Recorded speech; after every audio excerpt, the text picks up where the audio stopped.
पाटणा जंगल विभाग द्वारा चूरा बाली चालान ट्रैक्टर जबत। केन्दुझर जिला पाटना ब्लॉक तथा पाटना रेंज पाटना वन विभाग तरफ पाटना रे चूरा बाली चालान करुवा एक ट्रैक्टर को जबत कराई। पाटना रेंज अंकुरा बैतरणी नदी घाटू एक बाली बुझे ट्रैक्टर गाड़ी को आज सकाळे वन विभाग धरी।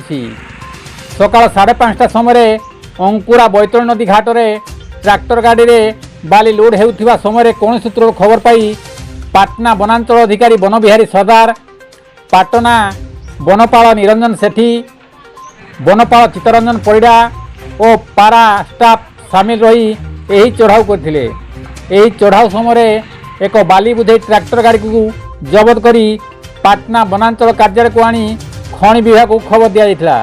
तेबे पाटना अंचल में दैनिक चूरा बाली चालान हेउथले मध्य वन विभाग एथि प्रति दृष्टि देउनथिबा अभियोग होउछि। कविंद्र राउत का रिपोर्ट, केडी न्यूज ओडिया।